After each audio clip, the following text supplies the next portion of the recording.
Hey, welcome back to another episode of Tomorrow Needs You, a Minutes Wisely podcast. Today we're here with Marine veteran Casey. How you doing, sir? I'm good. How are you? I'm doing pretty good. Just got off of work, so it's a beautiful day out. It's finally not raining here in Middle Tennessee. Nice. It's been raining for like 10 days, man. It's Yeah, we got that coastal stuff down here in Florida. It's raining every day for like I want to say 9 days straight. yeah. Are you near like Pensacola or Justin? Pensacola is in the Panhandle. We're all the way to the right of that, Jacksonville. Jacksonville side. Yep. Okay, I got you.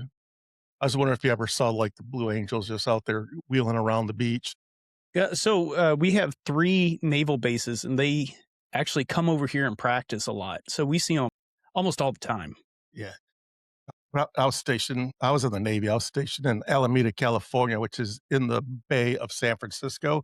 And whenever they did San Francisco Fleet Week, the Blue Angels did their show right in the city. It was amazing. Nice, nice. It's a sight to behold, no Yeah. doubt. I had to kick my dogs out. Somebody's coming in the door and they'll start barking. hmm So, you were in the Marine Corps. What brought you to the Marine Corps? Why did you choose? Was it Okay, so uniform? funny story. This I just told my wife this too because she asked. My cousin, love him to death. He was bad into bad stuff. Let's say that Yeah. he got in trouble, had to go in. And I was like, honestly, this is my thought process. It's like if my cousin could do it, I can freaking do it. So my choices in my small town was Army and Marine Corps, and the Army door was shut. So I was like, I'm Oh, getting out of this small town that the only thing they did was sawmill. So I'm not working in a plant, and yeah. I'm out. Yeah. I get that, man. I was washing dishes when I was a teenager, and, the dude next to me, I was washing dishes next, like, he was, like, a middle-aged man, and I'm like, "Man, like, I'm not built for school. I don't wanna go to college." I hated school, so I was like, "I do not wanna be washing dishes 30 years from now." So I went down and talked to the recruiter, and, yeah, all the recruiters where I was at, where I grew up, they were all in the basement of this high rise, and all of them were there one after another, and I talked to them all, and, I thought about Coast Guard, but, because I was from Michigan, so, there's a lot of Coast Guard bases around Michigan, but I wanted Mhm. to get away, right? If I'm giving up my life, I wanna see the world. So, it was either I came down to the Navy or the Marine Corps, and, the Marine Corps is just they're too intense, man. For sure. For sure. Going back, I love my Corps. Yeah, Rep it till I die, but yeah, of course. that Air Force looked pretty nice after you got out, you know? Like, that would have been good. Yeah, so, I mean, it worked out. I was, 20 years old, and I sailed 4 continents, so they say, Dang. join the Navy and see the world, but all you see is ocean, but I mean, we're pretty fortunate. We stopped at a bunch of places, so I actually walked on 4 continents, so that was pretty cool. That is pretty cool. The best the military gave me was California for boot camp, Camp Lejeune for all of my service, and then Iraq. That's that's all I got. So you got way more than me. Yeah, yeah, well, at a cot, I guess you could call it a cot, like, they call it a coffin. There's literally no room in there. If you turn around, you're smashing your head into something, but, at least they didn't have to sleep in the dirt. Yeah, yeah. Lucky you. So, how was, boot camp? The crucible, man, like, I hear everybody talk about it, but obviously, I've never experienced it.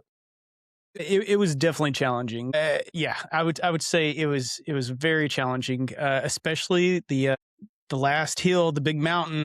That one, yeah, man, I can't put it in the words. If once you are at the base of it and you just see like a jeep or a 3 ton, 5 ton start crawling up and it just looks vertical from the distance, it's a bad time. But for the most part, it's definitely doable because you get so much training beforehand. Yeah, that's true. And, you guys did 12 weeks, right? I think you're the only branch that does 12 weeks. We did, yeah, 3 months. Yeah.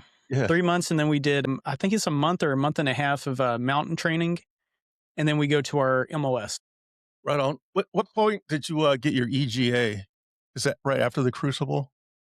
So when I went in 2006, they had it, the crucible in the center after the rifle range, like center. And they then you earned it, but you didn't earn it until you were done with boot camp at that point. I And got then now I think they did a little switch, back and forth over in San Diego.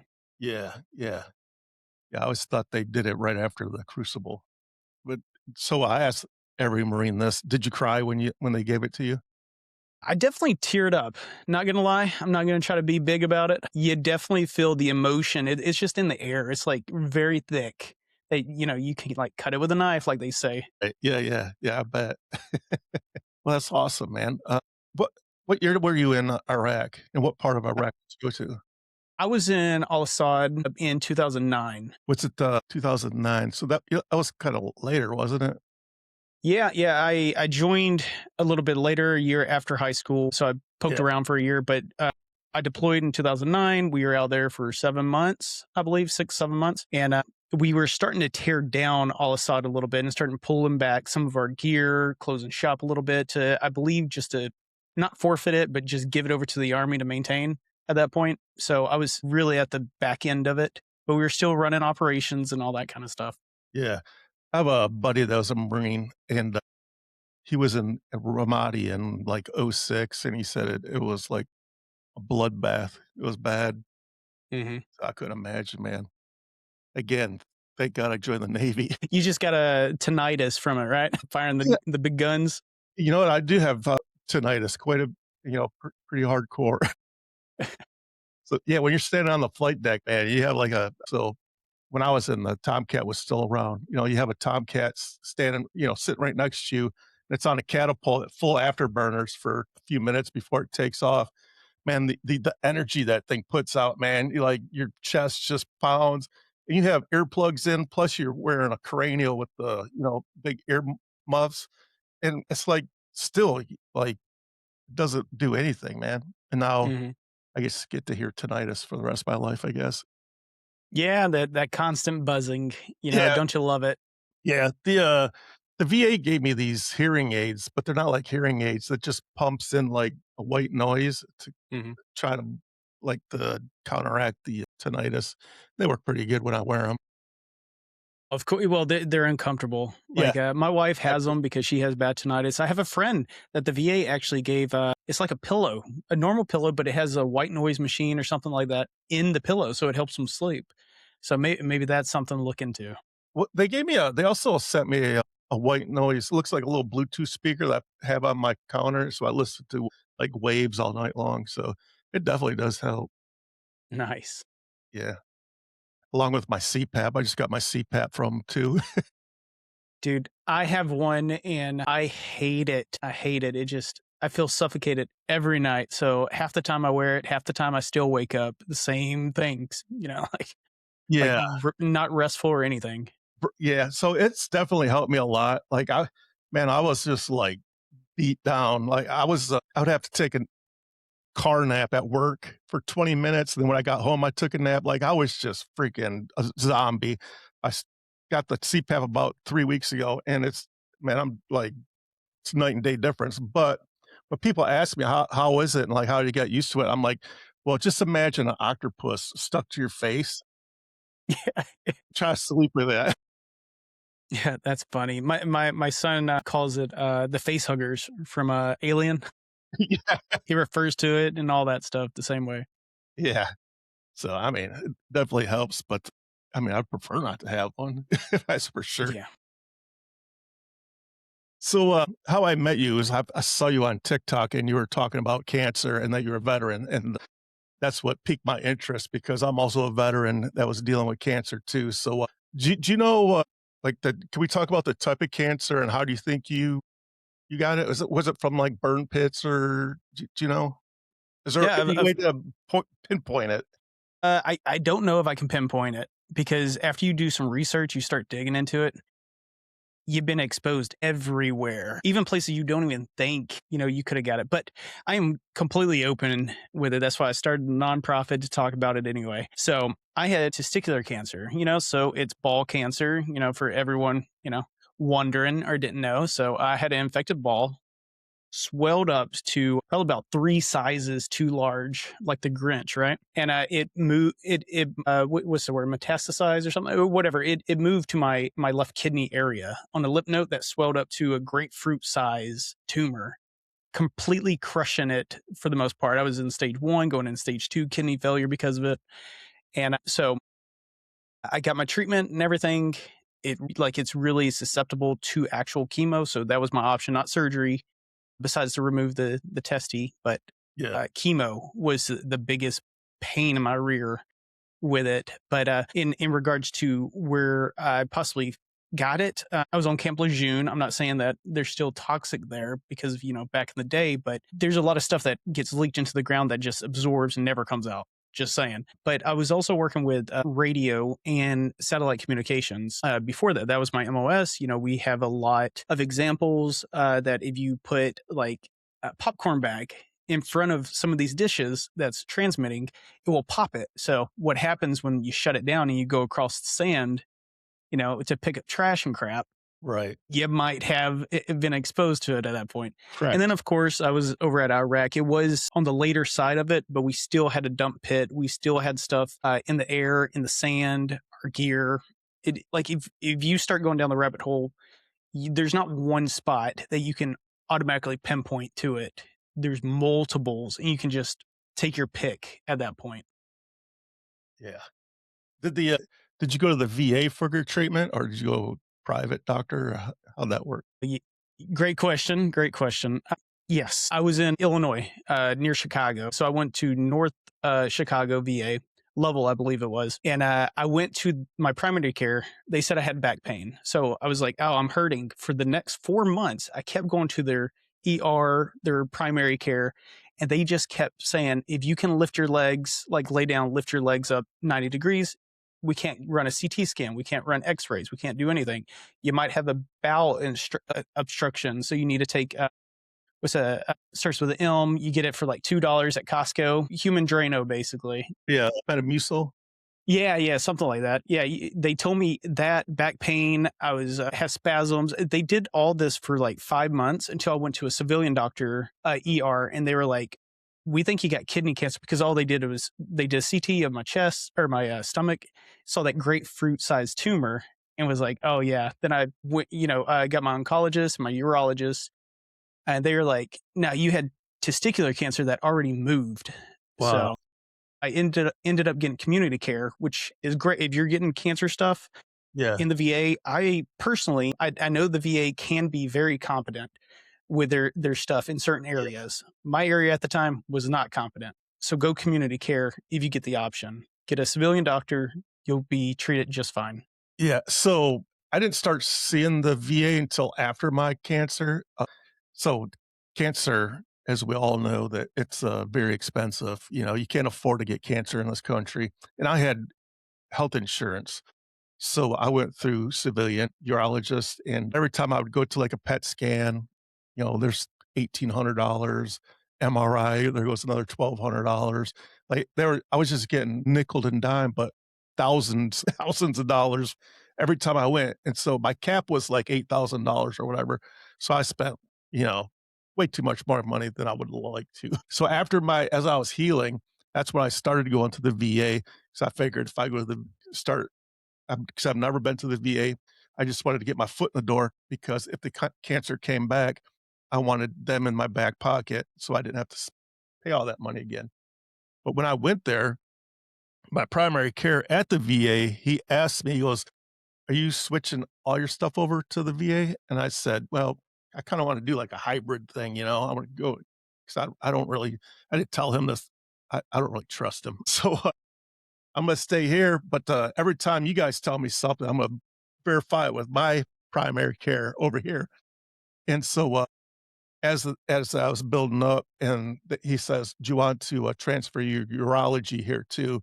I was like, "No, I'm gonna stay with the guy that saved my life." But then he says, "Well, we could do community care also." And I said, "All right, well, cool. Sign me up for that as long as I get to still see Dr. Heiler." Because I mean, when you have cancer, if I had the cold or whatever, I have no problem going to the VA urgent care, whatever. Do s Like, but cancer, man, That's heavy, man. Very heavy. Yeah, 100%. Like, whatever the worse you feel, as soon as you hear the words, you have a tumor or you have cancer, Yeah, whatever mental health, you racked up, like your high spirit plummets. You are down in the dirt at that point, and then you're looking for them for advice, and you're looking around and you're like, this is a dirty facility. Why would I trust them if they can't even clean right now? I'm not saying all of them are, but there's great VAs, and then there's some that could use a lot of improvement. correct. Yeah. But yeah, trusting them with your life, I would always refer people to get a second opinion if possible. Yeah, that's why I wanted to keep both of them. Like, if one tells me something, I go to the other one and see what, bounce it off of them. But also, when I was going through it, like I said earlier, I was 59 years old, and I was looking at, retirement in the next couple of years. Then I was like, "Well, shit, I can't retire now because nobody's ever gonna give me health insurance because I have cancer now."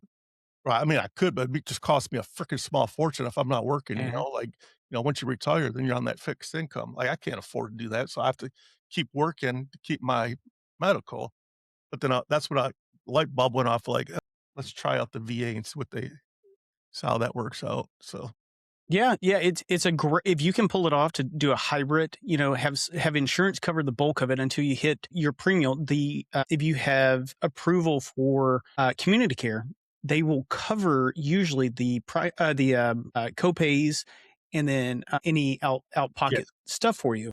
correct. And that's a good tool to utilize. It's just no one really talks about it too much. You have to do your own research. Yeah, yeah, exactly, and, I'll be honest with you, 'cause I was in the Navy in the '80s, like, when the original Top Gun was filmed, it was filmed on my ship, 2 of my friends were in it, so that's my claim to fame, but it was a long time ago. So, when when I got out of the Navy, they never told me about the VA. I knew about the VA, I've been to the VA, but just to go visit the patients and stuff, I just assumed the VA was full of World War II and Vietnam guys missing limbs. I had no idea it was open to me. Nobody told me. Fast forward, 40 years, I went down there and they're like, "Yeah, here's a card." And the next thing I know, I'm 80%. And when you're 80%, you get fast track, you're priority one, no copays. It's great. I'm like, damn, why didn't somebody tell me about this a long time ago? So I talk about that a lot just because people don't know. If you don't know, you don't know. Yeah, there's so many programs that are overfunded but underutilized in the VA, and information is not something that they like to share a lot of. Right. Besides, like their Move program or their substance abuse program, stuff like that. But like that kind of stuff, no one knows how to actually file a claim. No one knows what they can claim unless they do a lot of research or how to really advocate for the betterment of their health, when they're in the doctor's chair or not doctor's chair, the patient room in front Right. of the doctor. Yeah. Yeah. Exactly. 'Cause when I first filed, the guy was just like, here, fill this form out. I filled it out, but I didn't give him really any information. I just said, I have these issues and it all stems from the Navy. Denied, denied, denied. I'm like, "Well, okay, I guess I don't rate for it, right?" And then somebody said, "No, you have to, like you need nexus letters, you need to actually you have to, like, spoon feed them." Yeah, yeah, pretty much. Yeah, or it'll be a long drawn out. I Yeah, think the normal turnaround used to be 225 days from start to finish because they'll send you a letter. You have 30 days to reply, and back and forth, back and forth. So yeah, it's a struggle.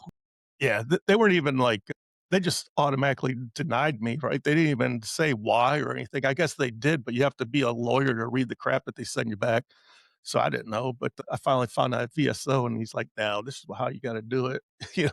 Because my original claim was from a guy, like, God love him and everything, but, he didn't do that for a living. He was just a VSO at, like, a DAV or something. Mhm. And, but if you're listening and you need some help, go see an actual VSO. Yeah, and another thing, you don't have to get a lawyer. Like the Right. lawyer is going to do the exact same thing as a free VSO or what is it, VAD or DAV D will do. It's free. You don't have to pay a dime, and you don't have to take a portion of your back pay to pay these vultures off. Yeah. Like, Yeah. Yeah, if you have a lawyer do it, man, they're gonna like, a lot of them take, like, a 25%. I'm like, "That back pay is huge, man. I'm not giving" anybody 25% of that. No, no way. I had a buddy. It took him over 2 years to get his claim, and he went from like 10 or 20% to 100. That back pay was like close to $40,000. So he would have lost a good chunk of change Yeah. for that. One of my good buddies here, he's in the Marine Corps, and his back pay was $80,000, man. He paid off his house, bought a motorcycle, and just hit the road. Smart man. I'm surprised he didn't get an RV and just just go. That's what I would have done if I could. Yeah, I'm not gonna try to travel the world on a motorcycle, man. No, no. At least it's a good one, hopefully, and not a junker. I'm like, "Well, that's the life, man." You just like, I see him on Facebook, he'll be in Colorado, next day he's in, like, Arizona, like, he just puts the miles on, man. Hmm. So, that's pretty awesome. Are you 100%? Yeah, yeah. I got 100%.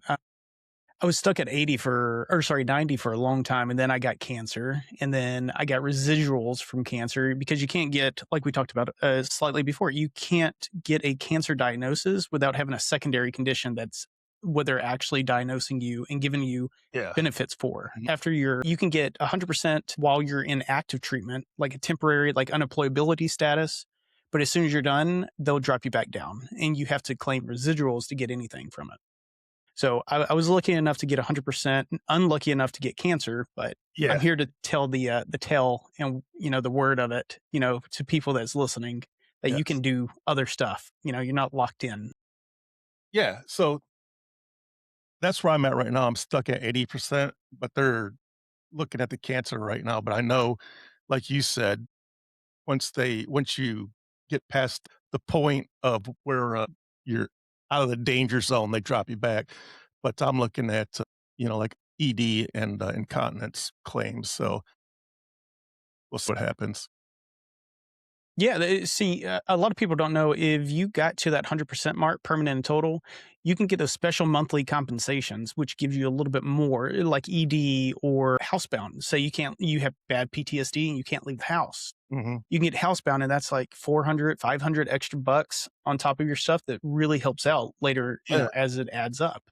yeah. I have a couple people that I work with, man, I don't know if they really make fun of me, but, I mean, we joke around all the time, so I don't feel like they're making fun of me, but they're, like, jealous that I get this money, man, but, like, I was like, "Okay, I saw a guy get sucked into an intake of a jet.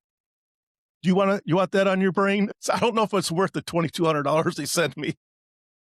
No, no, I'd rather not have the money and not see something like that. That is not on my bucket list. Yeah, yeah.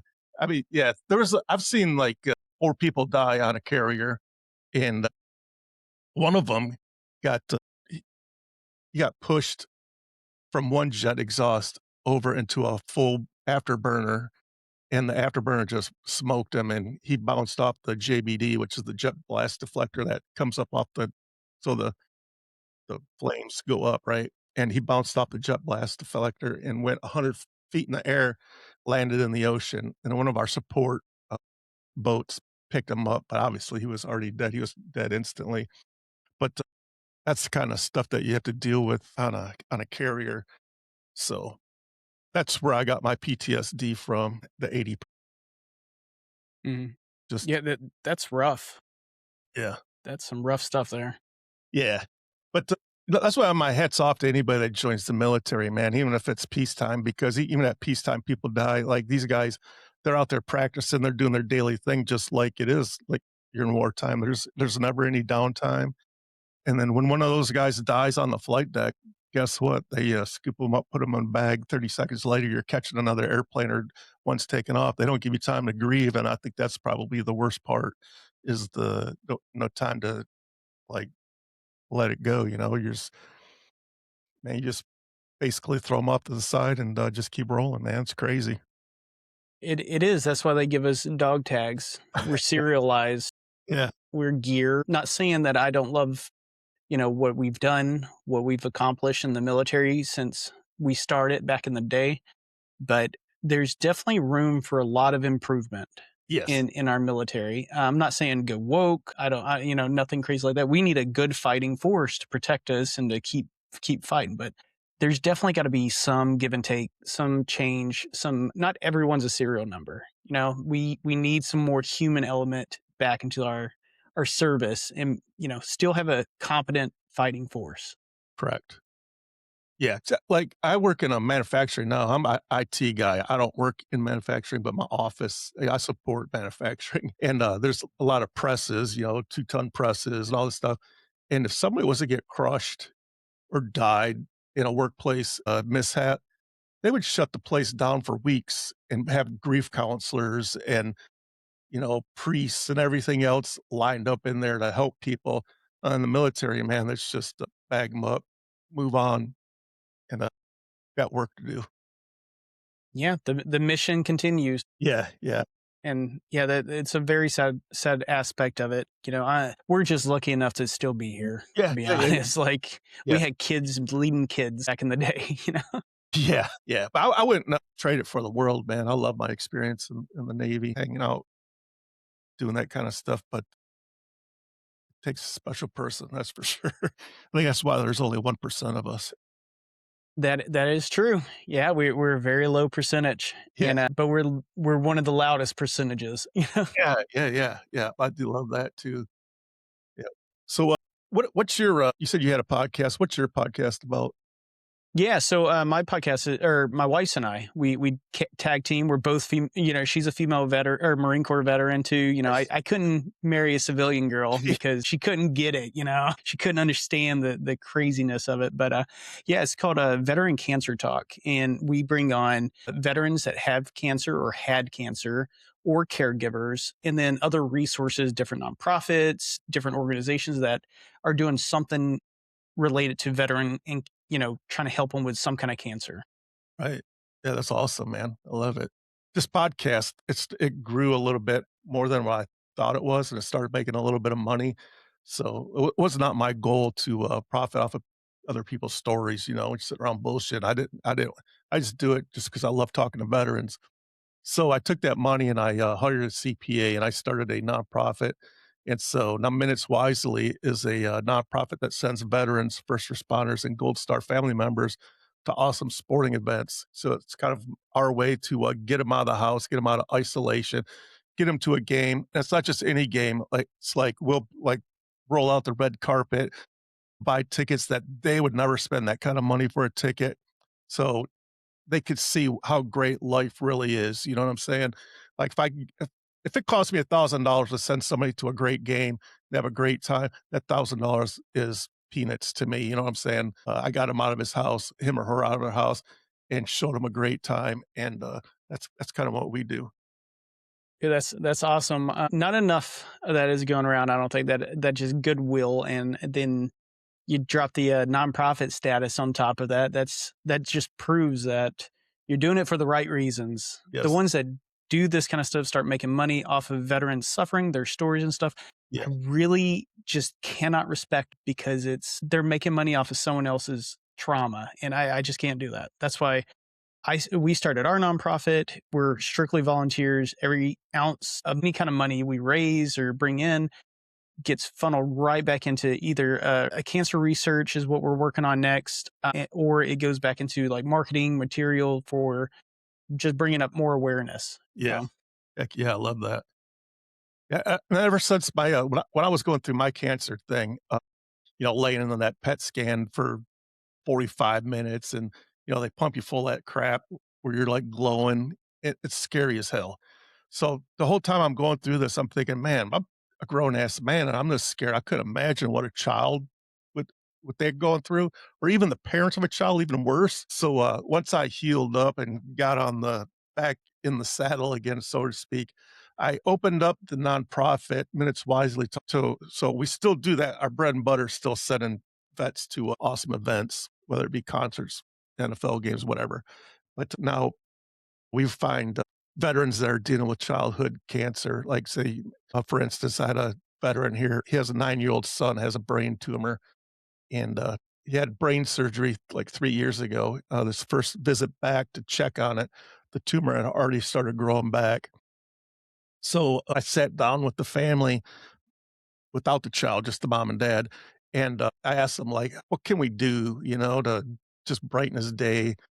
And, my thought was because he loves Tennessee football, like, maybe send him and his dad to, like, a Tennessee, bowl game or something in Florida, but then I was like, the logistics of that would be just too hard. First of all, they don't wanna put him on an airplane because, they don't wanna expose him to all these other germs, and, I don't really know if Tennessee's actually gonna get a bowl game or where it's gonna be at, so during that, conversation with the mom and the dad, the mom kept saying, "All he wants to do is build a lightsaber." I had no idea what a building lights I'm not a Star Wars guy. I don't even know what the hell that means. So, apparently in Disney, they have a whole Star Wars world, right? So, I hired a, Disney planner, and we planned out this badass vacation, and, we sent a family of 4 to Disney World for an entire week, and we paid for the entire bit of it. They didn't pull a dollar out of their pocket, and that little boy got to build his, lightsaber. That is phenomenal. My wife and I are well, my wife now is a travel agent too, so we know the cost of that. That is Yeah, so expensive yeah, to spend even a weekend at Disney right now, you know, yeah, let alone a whole week plus the experience, plus, room and yeah, board. I yeah. give it to you, man. That's a lot. The room was, we actually I was adamant too, like, the room has to be on property, and it's gotta be central, so because he's gonna be in a wheelchair. So they put him in, like, a more expensive hotel, like, I don't even care about the cheap ones, like, whatever makes this family comfortable for a week, you know? So, yeah, it worked out great, and, we had a big, fundraiser and you know, community came together, and, we set him off, man, it was great.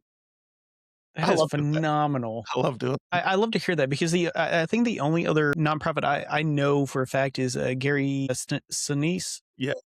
Lieutenant Dan, for people that don't, he has a great nonprofit that they do that with, Gold Star Kids and, other related, but that's yeah, that kudos on you for being able to pull that money together, do the tickets plus that. Yep. So, like I said, I'm only 13 months from my surgery. Just in those 13 months, I blessed 3 families that are dealing with childhood cancer. And I thought before I found out I had cancer, like my nonprofit's fairly new, not even 5 years old yet. I thought last year was going to be my breakout. The words getting out, we're really steamrolling. And then I got told I had cancer in December of 2024, and I was wrecked. Like, I'm like, oh, great. Wow, I think so. April 23rd, I had surgery, but I was adamant about still keeping it going, right? Even though we didn't have any meetings, I was able, while fighting cancer, send 93 people to amazing events along with Wow. along with the 3 kids that, we blessed. The one we went sent to, Disney, the one little boy who was with the president of the United States, the little guy that wanted to be a police officer, so Mhm. now he goes around to the country and gets sworn in. I flew him and his father from Houston, Texas, up to, Detroit, Michigan, where he was, sworn in at 3 different police departments. That was on a Saturday. The next day on a Sunday, I took him and his dad to a Detroit Lions game. Again, like, way up front seats, the whole 9 yards. The, Detroit Lions saw this kid, because they have those face recognition cameras in there. We came out of I took the little guy to the pro shop, and I said, "Hey, pick out a jersey, whatever you want, man." He's like, "Oh, I can't spend that kind of money." I'm like, "No, it's on me, man. Like, I got you." I mean, he's 13 years old and he's got terminal cancer. Like, come on, man. Let's do this up right for him.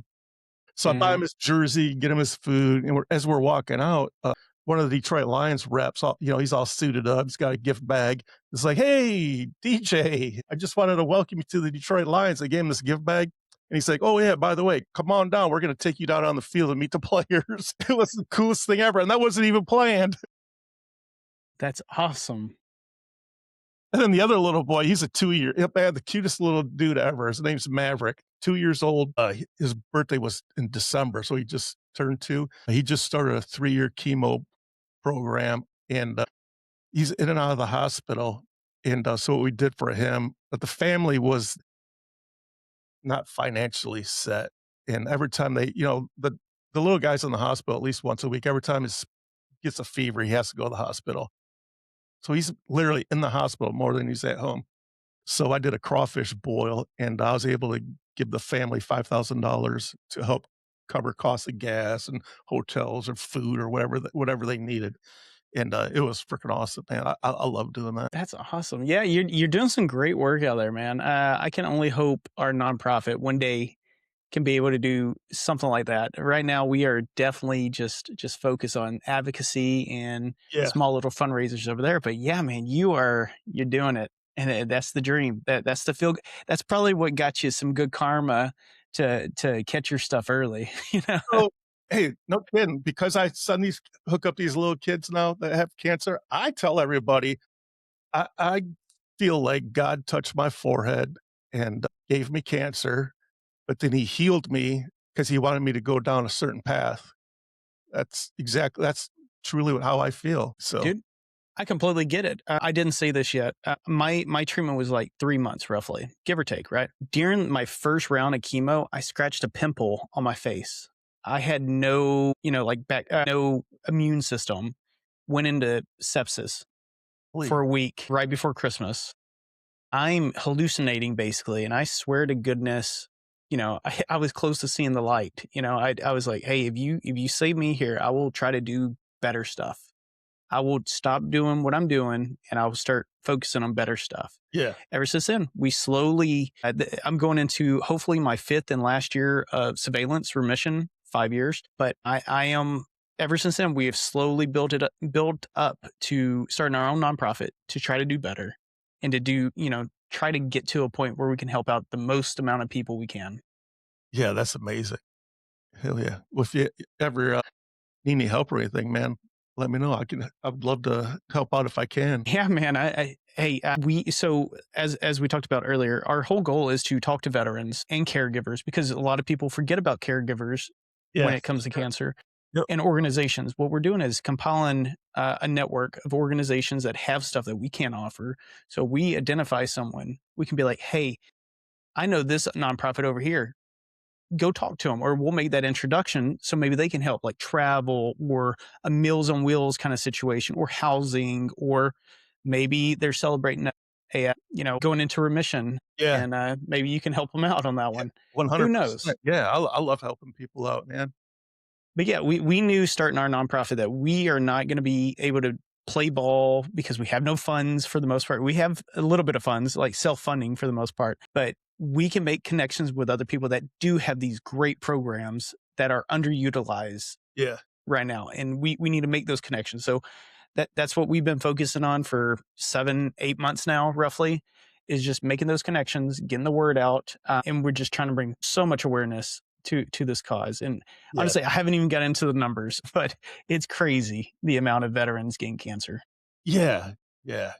It is crazy.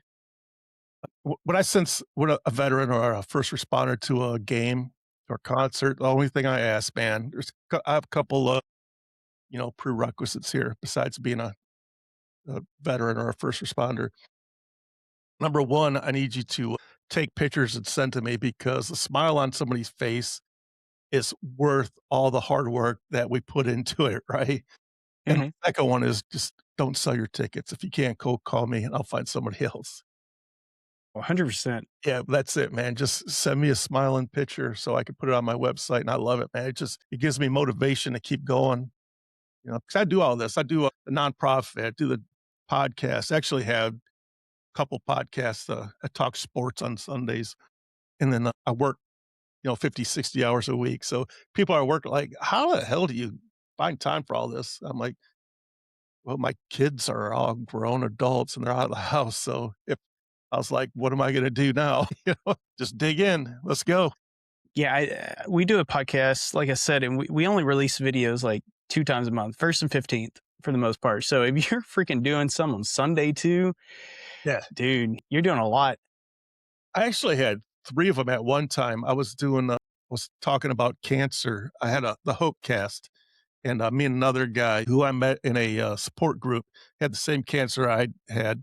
He was about 6 months ahead of me, and we were doing a podcast, and we had people on, and we just talk about living with cancer, and, his cancer came back, and, now he's fighting it again, so he didn't have time to do it, so we kinda put the brakes on that one a little bit. So, Yeah, a lot of people don't know if you beat cancer one time, you had to get treatment one time, you're definitely at a higher risk of getting a different cancer later on if you don't watch out and keep surveillance going. Um, yes, for sure. but yeah, it's scary. Like once you have it, it sucks. You have it and it's always on your mind. It lives rent free. It sure does, and, it was dragging me down. This is kinda like before I had surgery too, even after I had surgery, like, my mindset wasn't right, and, I could feel myself getting depressed, so, like, when I first went to the VA, they first thing they out of their mouth was, "Do you wanna talk to anybody about mental health?" And I said, "No, I don't want to, because I don't like to talk about mental health for my problems. I'd rather help somebody else out." But then after, the my barrel the way I explain it was I carry around a 5-gallon bucket, and every time something bad happens, I stuff it in the bucket.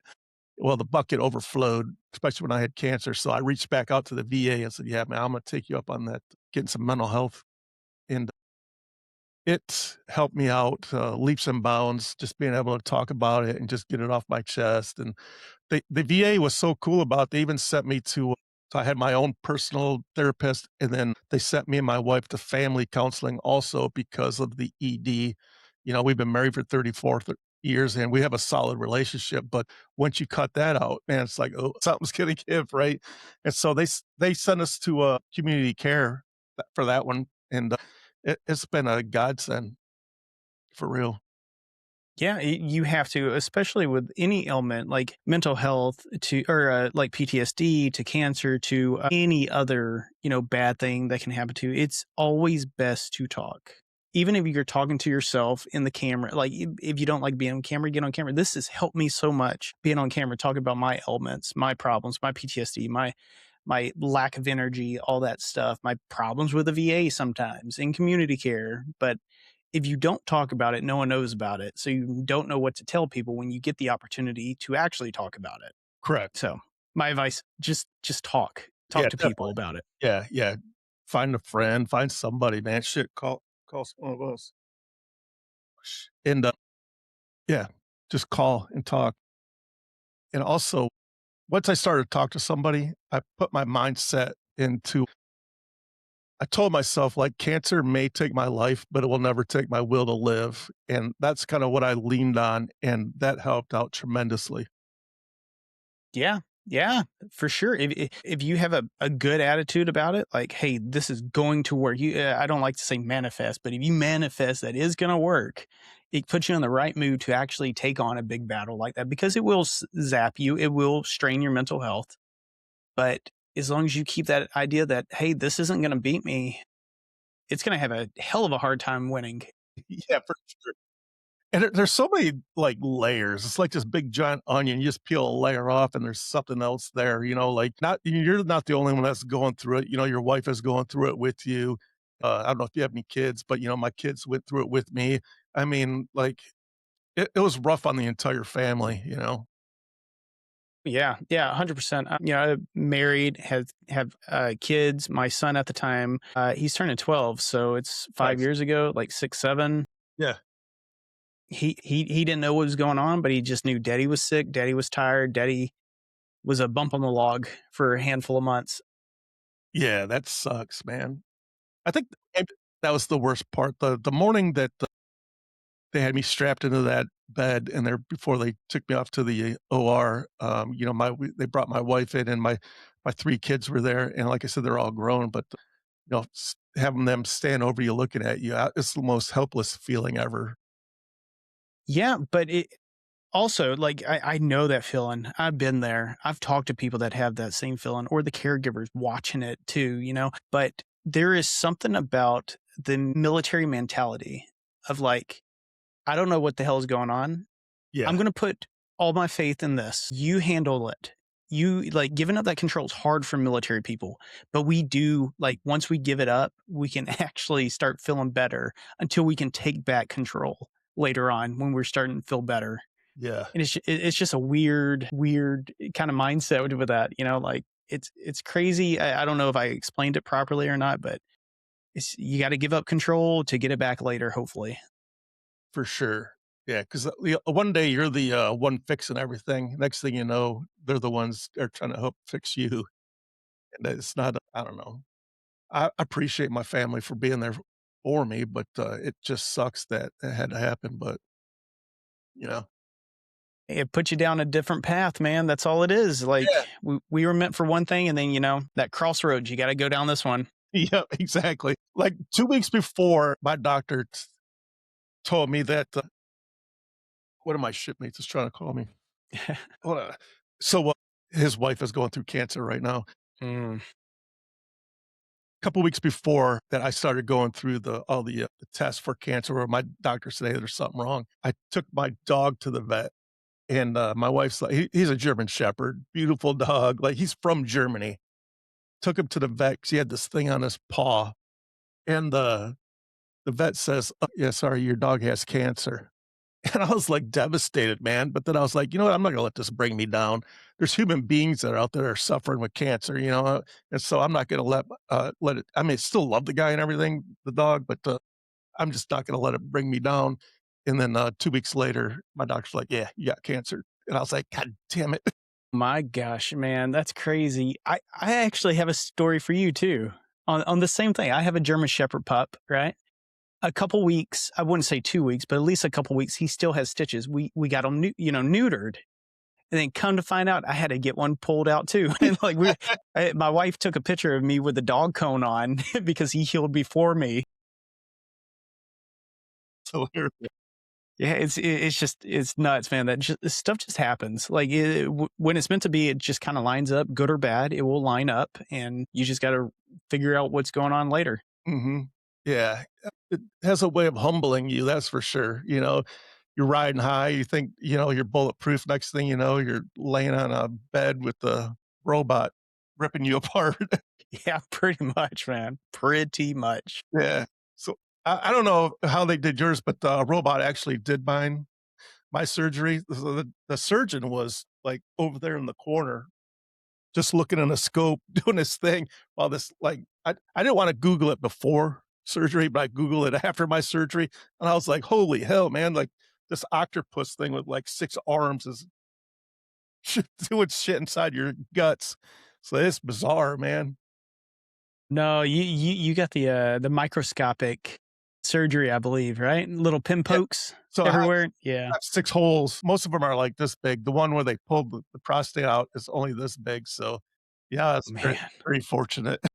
that's nuts. No, no, I had the original way where they just dice me up and just yank it one side out. Yeah.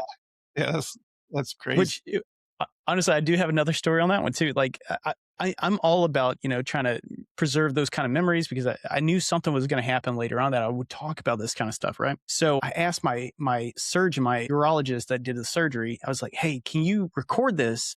And give it to me later.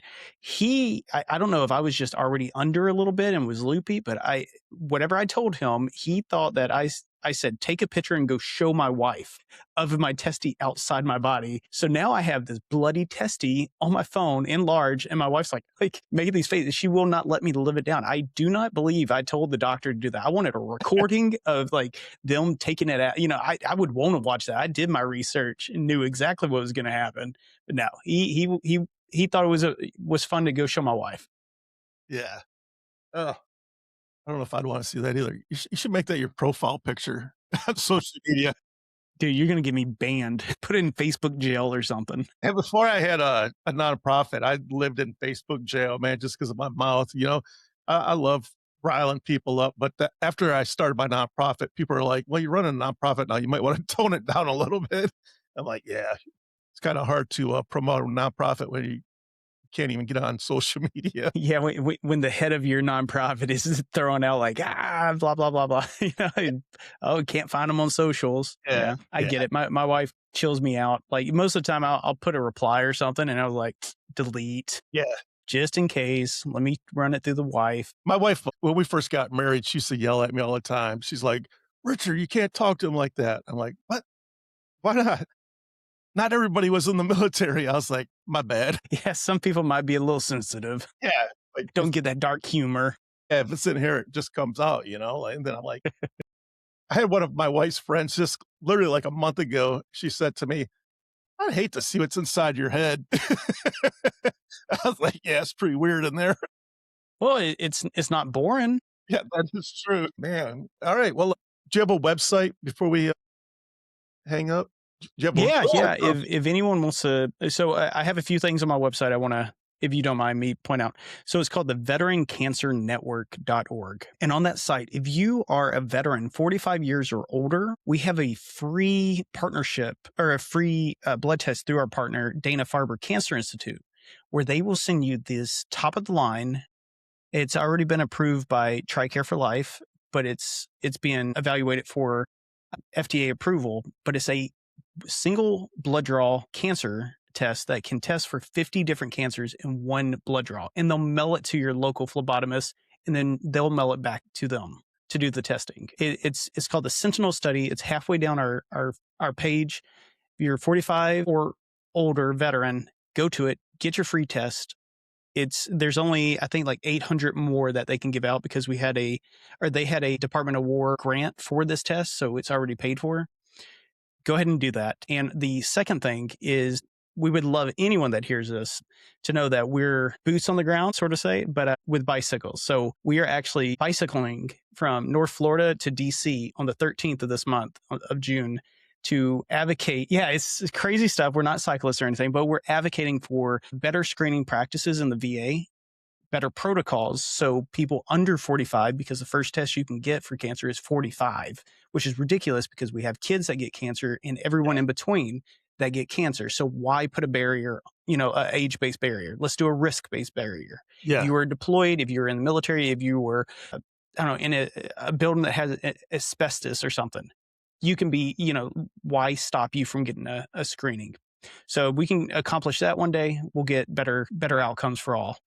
But we're making this ride as 15 days roughly from here to Washington, D.C. And then we're advocating on the Hill in a little bit before the 4th of July.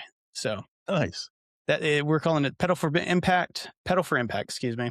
And yeah, it's going to be a long ride. My wife and I are the only ones doing it. And if What? anyone cycles, we have everything on our website. If you want to meet us at a location or ride with us for a few miles, we're open to it. Wow, that's awesome and crazy at the same time. I would say more crazy, to be honest. We might have logged like 400 miles in training for the last 7 months, in preparation. We're not very good at prepping, apparently. Yeah, yeah.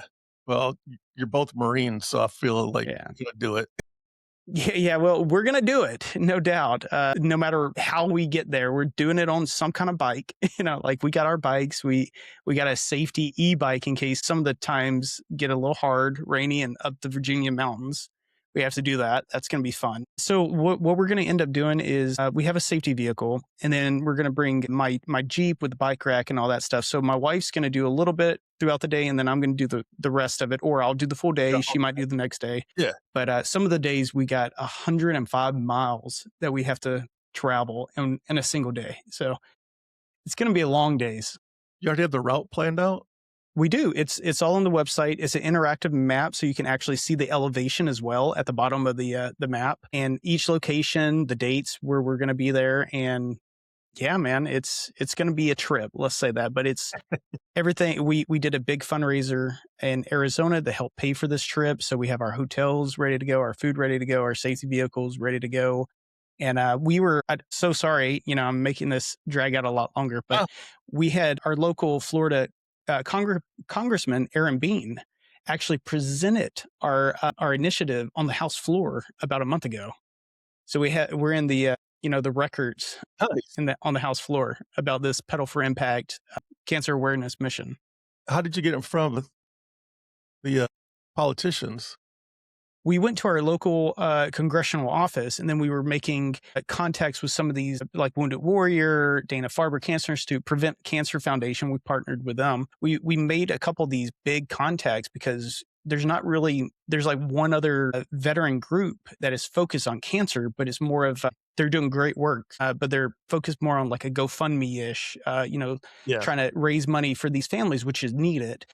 And then there's also other ones that are like only focused on special ops. We are one of the only ones that are focused on any veteran of any era, of any status really. If you served, we want to try to fight for you to get better health care. That's pretty much our whole thing. Yeah, that's pretty cool. Yeah, it's something, man. It's a tall order, but we're gonna end up doing it, and we're gonna do recordings as we go. We're gonna meet. If you're one of your members or anything, if they're on our route, we would love to stop by and interview them. If they would, think they've been exposed, they had cancer, they're a caregiver, their loved one, sadly passed away, or something like that, or maybe even they were affected by Camp Lejeune water. We're trying to talk to as many veterans as we can leading up to this ride, and then actually on the ride itself, to bring to Congress, be like, hey, these are so many people. We have I'll send you a link if you don't mind. We have a change.org petition, which we got like 13 to 14,000 signatures to help our cause. So Yeah. got a lot of going on. Yeah, send me links. I'll put it in my, newsletter and my social media and my website. I'll help you guys where I can. Well, that sounds awesome, man. And if we have anyone, which honestly, I do know a couple people potentially that could definitely use a pick me up, I'll send them to you. Yeah, yeah, for sure. Yeah. And, yeah, do what we can, man. Oh, yeah, man, for Uh, sure. Well, yeah. yeah. Alright, well, stay in touch there, sir, and, Yes, sir, for sure. I appreciate you coming on. Stick around for 1 second after I hit stop so I can make sure it's all uploaded nice and fine. If you stuck around this long, thank you for listening, and, until next time.